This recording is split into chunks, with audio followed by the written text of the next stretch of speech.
काजू नाम के एक लकड़हारा जंगल से लकड़ी लेकर आ रहा था। तब जंगल की रास्ता में एक पंडित बैठा हुआ था। अरे राहगीर बेटा, लकड़ी लेके कहाँ जा रहे हो? जरा सा मुझे बता सकते हो कि हरियापुर गांव की रास्ता यही वाला है? हाँ बाबा, हरियापुर गांव वाला रास्ता यही वाला है, जो जंगल के उस पार बसा हुआ है। यही रास्ता पकड़कर आप चले जाए। ठीक है बेटा, जो बाबा को रास्ता बताने में मदद किया, आपको बहुत बहुत धन्यवाद बेटा। और मैं इसी रास्ता को पकड़कर हरियापुर गांव में चला जाऊंगा। तो काजू वहां से चलने लगते हैं और गांव की रास्ता से होते हुए घर जाते हैं। अरे कैलाश भाई, काजू रोज जंगल जाता है लकड़ी लाने के लिए। इतना सारे लकड़िया के काजू क्या करता है? अरे सोहन भाई, आपको नहीं पता है, काजू जंगल से लकड़ी लाकर अपने घर में जमा करता है। और बरसात का जब मौसम आता है, वर्षा ऋतु का जब मौसम आता है, उस समय लकड़ी को जलावन में करता है। तो ऐसा बात है कैलाश भाई, इसी कारण काजू प्रतिदिन लकड़ी लाके अपने घर जमा करता है। और सुने हैं कि इसका बेटा शहर में पढ़ाई करता है और जॉब लगने वाला है। क्या ये बात सच है? हाँ सोहन भाई, यहाँ तक मैं भी सुने हैं कि इसका बेटा का जॉब लगने वाला है। लेकिन इस काजू के पास उतना पैसा नहीं है जो नौकरी लगा रहा है, जो पैसा का घूस मांग रहा है। लेकिन इस बेचारे के पास पैसा नहीं है, जिसके कारण नौकरी कैंसिल हो रहा है। तब काजू अपने घर पहुंचकर काजू की पत्नी काजू से कहता है, सुनिए ना जी, बाबू कॉल किया था शहर से, जिसमें कह रहे थे कि मम्मी जल्दी ही पैसा का जुगाड़ करिए, नहीं तो मेरा नौकरी कैंसिल हो जाएगा। क्या ये बात है? तो हमें कुछ पैसा की जुगाड़ करना होगा मनीता। लेकिन मैं 1 से 1.5 लाख की पैसा की जुगाड़ करूं तो मैं किधर से करूं? उतना पैसा भी नहीं है मेरे पास। यदि मैं किसी से उधार पैसा भी लूंगा मनीता, तो उतना पैसा कोई देगा मनीता? तू ही बताओ अब मैं क्या करूं? सुनिए ना जी, किसी गांव लोगों के पास जाइए ने और उससे पैसा मांगने की कोशिश करिए ने। यदि दे देता है पैसा तो उसको कह दीजिएगा, जब हमारे बेटे की नौकरी लग जाएगा तो मैं आपको जल्द ही पैसा लौटा के दे दूंगा। ठीक है मनीता, किसी गांव लोगों के पास जाता हूँ। यदि पैसा दे देता है तो ठीक है, यदि नहीं देगा तो मैं क्या करूँगा मनीता? हाँ जी, नहीं कैसे देगा जी? गांव के किसी लोगों के पास जाइए ना, कोई तो कोई जरूर दे देगा जी। उससे कहिएगा कि मैं आपको जल्दी पैसा लौटा के दे दूंगा। तब काजू अपने घर से निकलकर गांव वाले के पास पैसा मांगने के लिए चले जाते हैं। सबसे पहले कैलाश के घर पहुंचने के बाद काजू कैलाश से कहता है, अरे कैलाश भाई, क्या 1 से 1.5 लाख रुपया आपके पास है भाई? मेरे बेटे की नौकरी लगने वाला है, उसमें से 1 से 1.5 लाख की पैसा की मांग कर रहा है। यदि पैसा का जुगाड़ हो जाएगा तो कुछ दे दीजिए। यदि 1 से 1.5 लाख पैसा नहीं है तो कुछ होगा तो कुछ भी कम से कम 50 से 60 हजार दे दीजिए भाई। नहीं काजू भाई, मेरे पास अभी 1 रुपया नहीं है। मैं अपने खुद बेटी के ब्याह किए हैं, उसमें ही 2 से 3 लाख रुपया लग गया है, जिसमें से 1 लाख रुपया कर्ज है भाई। मैं अभी आपको पैसा नहीं दे सकता हूँ। नहीं कैलाश भाई, कुछ रुपया होगा तो कुछ रुपया ही दे दीजिए कैलाश भाई। फिर मेरे बेटे की नौकरी लग जाएगा तो मैं तुम्हें सारे रुपया लौटा कर दे दूंगा भाई। नहीं काजू भाई, अभी पैसा नहीं है। तुमसे मजाक नहीं कर रहे हैं काजू भाई। एक काम करो, सोहन के घर जाओ, यदि होगा कुछ पैसा उसके पास तो दे सकता है। लेकिन अभी मेरे पास 1 रुपया नहीं है काजू भाई। मैं आपसे मजाक नहीं कर रहा हूँ। मैं आपको पैसा नहीं दे देते, लेकिन पैसा भी है नहीं तो मैं आपको किधर से पैसा दूँ? तब ठीक है भाई, सोहन के घर जाते हैं और देखते हैं कि सोहन पैसा देता है कि नहीं। तब काजू सोहन के घर जाने लगते हैं और सोहन के घर पहुंचने के बाद सोहन कहता है, अरे काजू भाई, मेरे आज घर आए हो, क्या कोई काम था क्या? हाँ भाई सोहन, मेरे बेटे की नौकरी लगने वाला है, जिसमें से 1 से 1.5 लाख रुपया का मांग कर रहे हैं। यदि कुछ रुपया दे देते हैं तो कुछ रुपया और किधरों से जुगाड़ कर लेते। नहीं काजू भाई, मेरे पास अभी खुद नहीं पैसा है। मैं आपको किधर से दूं? मेरा खुद नहीं अभी काम चल रहा है। मैं आपको किधर से ला के दूंगा पैसा? नहीं सोहन भाई, कुछ पैसा है तो कुछ ही दे दीजिए। जब मेरे बेटे की नौकरी लग जाएगा तो मैं तुम्हारा सारा पैसा लौटा कर दे दूंगा भाई। प्लीज किधर से जुगाड़ करके पैसा दीजिए भाई, नहीं तो मेरे बेटे की नौकरी कैंसिल हो जाएगा सोहन भाई। मैं क्या करूँगा काजू भाई, तुम्हारे बेटे की नौकरी कैंसिल हो रहा है तो मेरा खुद नहीं बिजनेस चल रहा है, मेरा बिजनेस ठप पड़ गया और पैसा का 1 रुपया नहीं अर्निंग हो रहा है, तो मैं आपको किधर से पैसा दूंगा भाई काजू। तब ठीक है सोहन भाई, कह रहे हो पैसा हाई नहीं है तो आपसे जबरदस्ती थोड़ी कर सकते हैं कि मुझे पैसा दे ये दो, और पैसा आपके पास हाई नहीं है तो छोड़िए हटाइए।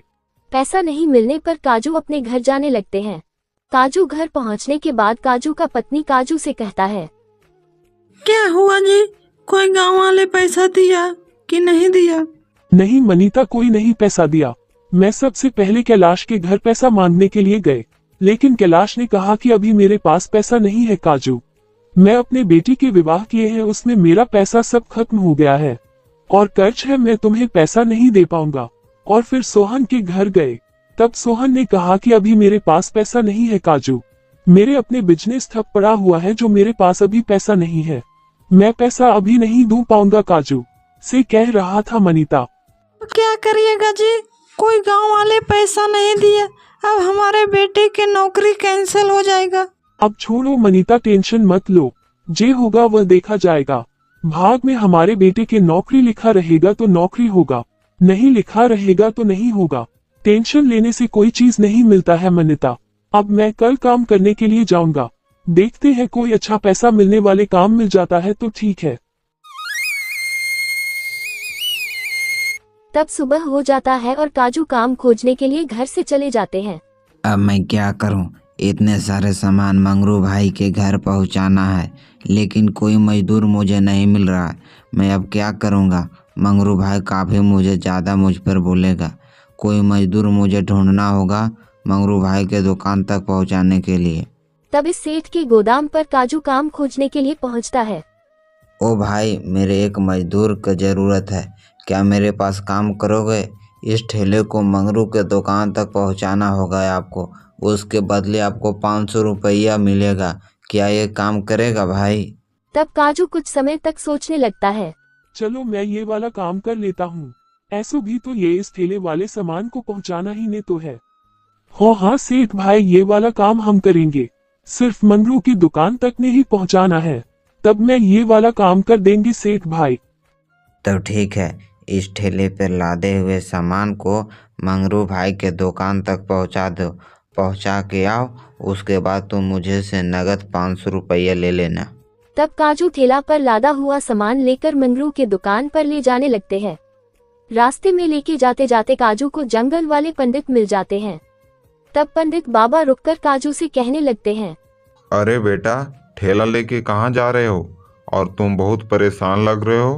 क्या कहे बाबा, मेरे बेटे का नौकरी लगने वाला है, जिसमें 1 से 1.5 लाख रुपया नौकरी लगाने वाले मांग कर रहे हैं, तब हमारे बेटे की नौकरी लगेगा, जो हमारे पास उतना पैसा नहीं है बाबा, ताकि मैं 1 से 1.5 लाख रुपया में दे सकूं। और अपने गांव लोगों से पैसा मांगने के लिए गए तो कोई नहीं पैसा दिया बाबा। क्या करेगा बेटा, कोई नहीं मदद कर रहा है तो क्या होगा, तुम अपने खुद की मेहनत से कामयाबी हासिल करो। तब ठीक है बाबा, आपकी दुआ लग जाए ताकि हमारे बेटे की नौकरी हो जाए बाबा। तब इतना कहने के बाद काजू ठेला लेकर चलने लगते हैं और पंडित काजू की बात सुनकर सोचने लगते हैं, इससे हमें मदद करना चाहिए, लेकिन मैं ऐसे मदद नहीं कर सकता हूँ। उससे पहले मैं इसके अंदर की भावना को मुझे देखना होगा कि इसके अंदर की भावना कैसा है, तभी मैं इसका मदद कर सकता हूँ। तब काजू ठेला पहुंचाने के बाद पैसा सेठ से ले लेते हैं और पैसा लेकर काजू अपने घर आने लगते हैं। तभी रास्ते में पंडित काजू को अपने घर और आते हुए दिखाई देता है। चलो मैं इस व्यक्ति का परीक्षा लेता हूँ, यदि परीक्षा में सफल हो जाएगा तो मैं इसे अवश्य मदद करूँगा। तब पंडित अपना रूप बदलकर एक गरीब बच्चा का रूप ले लेता है। तब गरीब बच्चा काजू की ओर जाते हैं और काजू से कहने लगते हैं, अंकल अंकल, मेरे मम्मी के जोर से तबीयत खराब है अंकल, कुछ पैसा है तो कुछ पैसा दे दीजिए अंकल, ताकि मैं अपने माँ का इलाज करा पा सकूं अंकल। तब काजू कुछ समय तक सोचने लगता है, अरे मैं 500 रुपए आज कमाए हैं और 500 रुपए इसी बच्चा को मैं दे दूंगा, तो मैं क्या करूंगा, चलो मैं दे देता हूँ, कितनों तब माँ के लिए नहीं इलाज कराएगा ये बच्चा। ठीक है बेटा, मैं काम करके ही आ रहा था, जैसे तुम आ गया ये पैसा लो, 500 रुपए है और अपने मम्मी के इलाज करा लो। तब काजू गरीब बच्चा के हाथ में 500 रुपए देता है। बहुत बहुत शुक्रिया अंकल जो मेरी मदद किया। भगवान करे आपका घर धन से ही भर दे।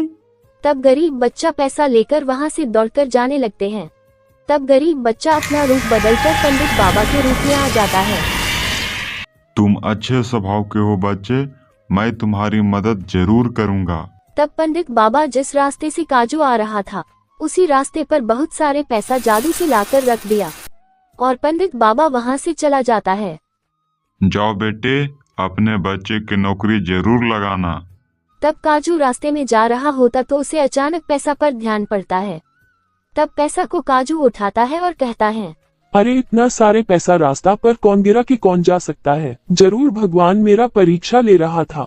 जो वे बच्चा भगवान ही था जो एक गरीब बच्चा बन के हमारे पास परीक्षा लेने के लिए आए। आपका बहुत बहुत शुक्रिया भगवान जो हमारी मदद की। तब काजू पैसा लेकर अपने घर जाने लगते हैं। घर जाकर काजू अपने पत्नी की सारी बात बताने लगते हैं। सारी बात बताने के बाद उसकी पत्नी कहती है, बहुत बहुत शुक्रिया भगवान जो हमारी मदद की। तब काजू के बेटे का जॉब यानी नौकरी लग जाता है और काजू की पत्नी मनीता अपने बेटे की नौकरी होने से बहुत बहुत खुश हुए। होली है, मौज और मस्ती करेंगे हम, रंग बिरंगी होली मनाएंगे हम। होली है। मनियारपुर गांव के एक बच्चा ने अपनी मम्मी से होली के त्योहार के बारे में कह रहा था। मम्मी मम्मी मम्मी होली कब आएगी मम्मी? मैं अपने दोस्तों के साथ होली खेलना चाहती हूँ मम्मी, और बच्चों के साथ होली धूमधाम से मनाना चाहती हूँ मम्मी। अरे गोलू बेटा, होली जल्द ही आने वाला है। उससे पहले तुम अपने पढ़ाई पर ध्यान दो। होली जब आएगा तो तुम्हें खुद ही पता चल जाएगा और होली की छुट्टी तुम्हें स्कूल में मिल जाएगा। तब ठीक है मम्मी, होली जब आएगी तब हम अपने दोस्तों के साथ होली अच्छे से खेलेंगे। हाँ हाँ बेटा, तुम अपने दोस्तों के साथ होली अच्छे से खेलना। लगता है कि तुम इतना खुश हो रहे हो, लगता है कि होली आज ही आने वाला है, जैसा तुम खुश हो रहे हो। नहीं मम्मी, होली के नाम सुनते ही अंदर का मनोरंजन बढ़ जाता है मम्मी। इसी कारण मैं आपसे कह रहे थे मम्मी, होली कितनों तो साल भर के बाद ही नहीं आता है मम्मी। यदि कोई एक आदमी या प्राणी इस दुनिया से चला जाए तो वे दोबारा कभी नहीं लौट के आएगा, लेकिन त्योहार है जो साल भर के बाद लौट के आता है मम्मी। हाँ हाँ, तुम्हारा तो मनोरंजन बढ़वे करेगा, क्योंकि तुम्हें बच्चों के साथ खेलना है, कूदना है, और तुम्हें क्या करना है। तब गोलू घर से निकलकर बाहर चले आते हैं और गोलू अपने दोस्तों पर जाता है और कहता, अरे दोस्त रवि, तुम्हारा एग्जाम की तैयारी कैसा चल रहा है? तुम्हारा कैसे एग्जाम की तैयारी चल रहा है जो मेरा पूछ रहे हो? हमार तो होली की तैयारी चल रहा है रवि। अरे हाँ गोलू, होली आने वाला है ना, लेकिन होली कब और कितने तारीख की है वही तो मुझे पता नहीं है सोनाली। जब मैं अपने मम्मी से पूछ रहे थे कि मम्मी होली कब और कितने तारीख है, तो मेरी मम्मी ने कह रही थी कि जब तुम्हारे छुट्टी मिलेगा स्कूल में तो तुम्हें खुद ही पता चल जाएगा कितने तारीख का होली है। तब इन साल होली अच्छे से खेलेंगे गोलू और धूमधाम से खेलेंगे। हाँ सोनाली, इन साल होली बहुत अच्छे से मनाएंगे सारे बच्चे मिलके। हाँ गोलू, इन साल अच्छे से मनाएंगे सारे बच्चे मिलके होली। लेकिन पर साल तुम सही ढंग से होली नहीं मनाया था। पर साल मेरे कपड़े फाड़ दिया था और पैटो फाड़ दिया था जो मम्मी बड़ी बोल रही थी। इन साल ऐसे करिएगा तो होली में नहीं खेलेंगे तुमसे और रोज जाएंगे गोलू। अरे टेंशन क्यों ले रहे हो रवि, होली है, होली में तो कम बेसी कपड़ा फट ही जाता है। होली में कपड़ा फटता नहीं तो मजे नहीं आता है, इसलिए कम बेसी कपड़ा फट जाता है तो क्या करेगा, इतना खातिर मम्मी के विवाद में लाएगा। दोस्ती यारी में हो जाता है कम बेसी। लगता है कि तुम दोनों अब ये कपड़ा फाड़ा फाड़ी कर लेगा रवि गोलू। मेरा भी बात सुनो, इस होली में मेरा भी भाई आने वाला है नानी घर से होली खेलने के लिए, और होली बहुत अच्छे से खेलेंगे। क्या तुम्हारे भाई फिर आने वाला है सोनाली?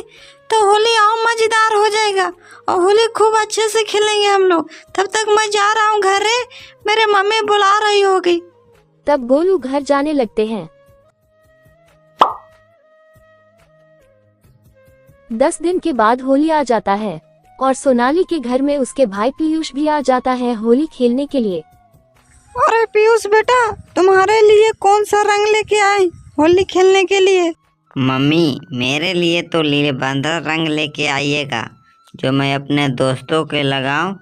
जल्दी छूटे ना और अच्छा दाम का रंग होना चाहिए, ताकि मैं अपने दोस्तों के लगाऊं, ताकि कोई प्रभाव ना पड़े और उसका कोई भी सिर दर्द ना हो, क्योंकि कितना का सिर दर्द होने लगता है, माथा में दर्द होने लगता है, चक्कर आने लगता है। इसी कारण मैं कह रहा हूँ मम्मी, अच्छा क्वालिटी दाम का रंग हो। और सोनाली बेटा, तुम्हें कौन सा रंग चाहिए होली खेलने के लिए? मम्मी, मेरे लिए गुलाल रंग लेके आइएगा, जो काफी अच्छा होता है।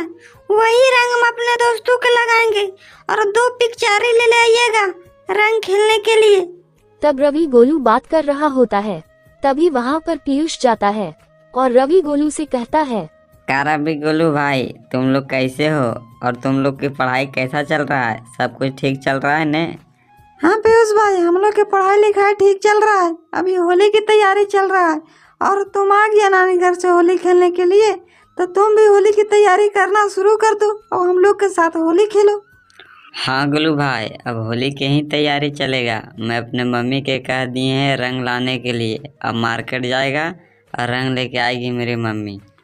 तुम अपने मम्मी के रंग लाने के लिए कह दिए हैं पीयूष भाई, तो हम लोग भी अपने मम्मी के जाके कह देती हूँ रंग लाने के लिए मार्केट से। तो जा रहा हूँ अभी हम लोग अपने घर, और फिर उसका बाद मिलता हूँ। ठीक है गोलू भाई, तुम लोग फिर अपने मम्मी के जाके कह दो मार्केट से रंग लाने के लिए। तब गोलू अपने घर जाता है और घर जाकर अपने मम्मी से कहने लगता है, मम्मी, मेरे लिए मार्केट से रंग लाने के लिए गए हैं। मेरे सारे दोस्त के माँ मार्केट से रंग लाने के लिए चले गए हैं। आप कब जाइएगा मम्मी? हाँ हाँ हाँ, मैं अभी जा रहा हूँ बेटा रंग लाने के लिए मार्केट। तब रवि भी मार्केट से रंग लाने के लिए अपने मम्मी से कह रही थी, मम्मी, मेरे लिए मार्केट से रंग लाने के लिए जा रहे हैं। मेरे सारे दोस्त मार्केट से रंग ला दिए उसके मम्मी, मेरे लिए फिर मार्केट से रंग ला दीजिए। नहीं नहीं नहीं, मैं तुम्हारे लिए मार्केट से रंग नहीं ला सकते। परचा रंग लाए थे होली खेलने के लिए, तो तुम अपना शर्ट फाड़ लिया था और पेटो फाड़ लिया था। मैं तुम्हारे लिए इन सब रंग नहीं लाऊंगा बाजार से, और तुम्हें होली नहीं खेलना है। क्यों नहीं खेलेंगे मम्मी? परसल सेट फट गया था, इंसल सेट नहीं फटेगा मम्मी। यदि फट भी जाता है तो होली में दोस्ती यार में फट जाता है, तो अब क्या करें मम्मी? इसके खातिर मैं लड़ाई करूं? बताइए आप ही मम्मी। नहीं नहीं नहीं, तुम्हें इन साल होली नहीं खेलना है तो नहीं खेलना है। तुम फिर इन साल होली खेलेगा और वारो बच्चन के साथ जाएगा और शर्ट फाड़ के आएगा। इन साल तुम्हें नहीं खेलना है तो नहीं खेलना है। रवि के मम्मी रंग लाने के लिए नहीं कहता है और रवि को होली खेलने से मना करता है। तब रवि उदास हो जाता है। तभी गोलू पीयूष पर आकर कहता है, पीयूष, मैं अपने मम्मी को मार्केट से रंग लाने के लिए कह दिए हैं। अब मेरे मम्मी देखते हैं कौन सा रंग लेके आता है। तुम अपने मम्मी की कौन सा रंग लाने के लिए कहे पीयूष? मैं तो अपने मम्मी के लिए बंदरा रंग लाने के लिए कहे हैं गोलू। तुम अपने मम्मी के कौन सा रंग लाने के लिए कहा? मैं तो कहने के लिए भुला गई पीयूष। अब देखते हैं मेरे मम्मी कौन सा कलर के रंग लेके आता है। मैं तो कहने ही भुला गई। और रवि अपने मम्मी को कौन सा रंग लाने के लिए कहा होगा गोलू? रवि अभी तक आया नहीं, घर में क्या करने लगा होगा? हाँ पीयूष, अभी तक रवि आया नहीं। रवि अपने घर में क्या करने लगा होगा? चलो तो रवि के घर जाते हैं। रवि अभी तक आया नहीं, क्या करने लगा होगा? चलो उसके घर जाके देखते हैं। तब गोलू और पीयूष रवि के घर जाता है और गोलू रवि से कहता है, अरे रवि, तुम यहाँ क्या कर रहे हो और घर के बाहर क्यों खड़ा हो? हम लोग बुलाए वहाँ तो तुम आया क्यों नहीं? और तुम अपने मम्मी के कहा रंग लाने के लिए? और कौन सा रंग लाने के लिए कहे तुम अपने मम्मी को? नहीं गोलू, मैं अपने मम्मी के कहे रंग लाने के लिए, तो मेरे मम्मी नहीं लाने के लिए कह रहे। मैंने कही कि ला दीजिए मम्मी, तो मेरी मम्मी कह रही कि नहीं तुम्हें नहीं खेलना है इनसे रंग। पर सर तुम अपना शर्ट फाड़ लिया था, तो इनसे तुम्हें रंग नहीं खेलना है, मैं तुम्हें रंग ला के नहीं दूंगा, ये कह रहा था मेरी मम्मी। सॉरी रवि, मैं तुम्हारे पार्सल सेट फाड़ दिए थे, इसी कारण तुम्हारे मम्मी रंग नहीं ला रही है, तुम्हें होली खेलने से मना कर रही है। ऐसा इंसान नहीं करूँगा रवि, अब मैं तुम्हारा सेट नहीं फाड़ूंगा। इंसान तो कैसू मैं तुम्हें होली तो खिलाऊंगा ना, कैसू तो हम लोग रंग के व्यवस्था करेंगे तुम्हारे खातिर, और तुम्हें तो होली तो खेलना ही नहीं पड़ेगा। तुम्हें तो इन साल होली खेलना होगा ना रवि। तुम्हारी मम्मी रंग नहीं ला रही है तो क्या होगा, हम लोग में से तुम्हें कुछ रंग दे देंगे होली खेलने के लिए, और तुम भी होली अच्छा से खेल लेगा, और हम लोग तीनों दोस्त अच्छा से होली खेल लेंगे, और तीनों का होली भी अच्छा से कट जाएगा। और क्या। हाँ पीयूष, तुम सही कह रहे हो, इस तरह से हम लोग तीनों दोस्त होली खेलेंगे और तीनों का होली भी अच्छा से कट जाएगा और हम लोग को कोई दिक्कत भी नहीं होगा। लेकिन इसके लिए मैं तुम दोनों से सॉरी मांगना चाहता हूँ रवि और पीयूष। मैं तुम लोग दोनों के इंसल्ट किसी को नहीं सेट फाड़ूंगा, अब मैंने ऐसा गलती दोबारा अब नहीं करूँगा रवि और पीयूष, इसके लिए मुझे माफ़ कर देना रवि। अब ठीक है गोलू, अब छोड़ो हटाओ ना, जो हो गया था से हो गया, अभी इन साल सोचो न। और हम लोग चलो जंगल से लकड़ी लाने के लिए, क्योंकि हम लोग का होलिका जलाना होगा ना, और रात का होलिका हम लोग को फूकना पड़ेगा। तो हाँ रवि, हम लोग चलो जंगल लकड़ी लाने के लिए। तब गोलू पीयूष रवि लकड़ी लाने के लिए जंगल चले जाते हैं। तब पीयूष की मम्मी बाजार जाकर ठेला वाले के पास रंग और पिचकारी ले रही होती है। ओ भाई साहब, ये सारे रंग और पिचकारी कितने कितने रुपये में दे रहे हैं?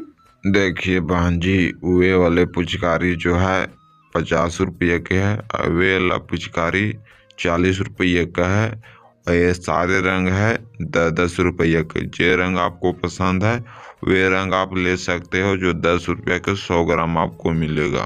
तो ठीक है भाई साहब, 2 पिचकारी दे दीजिए और 250 ग्राम रंग दे दीजिए, इतना रंग का मुझे काम है। तब पीयूष के मम्मी रंग लेने लगते हैं और पीयूष गोलू रवि जंगल से लकड़ी लाकर एक जगह जमा कर देता है होलिका फूंकने के लिए। तब गोलू कहता है, इतना सारे लकड़ियाँ हम लोग मिलकर जमा कर दिए हैं रवि पीयूष, अब एक ही बार रात के आएंगे और लकड़ी जला के होलिका मनाएंगे, तब तक हम लोग घरे चलते हैं। तब गोलू रवि पीयूष अपने घर जाने लगते हैं।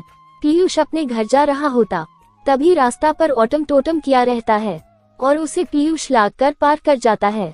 तभी नींबू मिर्चा से काला धुआं निकलने लगता है और उससे एक चुड़ैल निकलती है।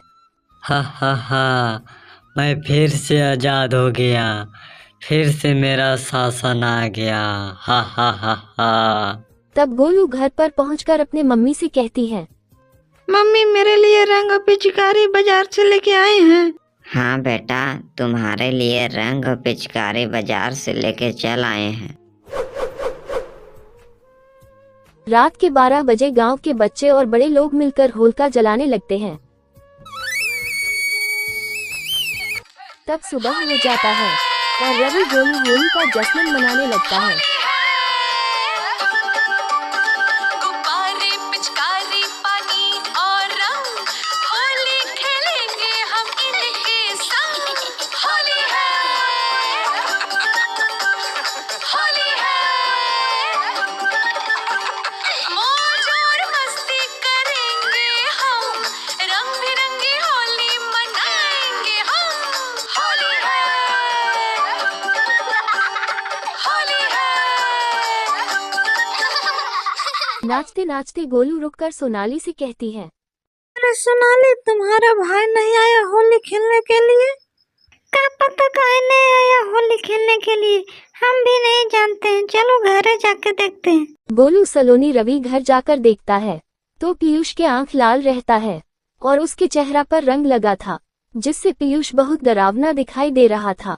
तब वहां पर एक पंडित आता है और पंडित पीयूष को ध्यान से देखता है और कहता है, इस बच्चे के अंदर कोई चुड़ैल समाया हुआ है, जिसके कारण इस बच्चे के आँख लाल हो चुका है। इसे अभी ठीक करना होगा, नहीं तो ये चुड़ैल इस बच्चे को अपने वश में कर लेगा।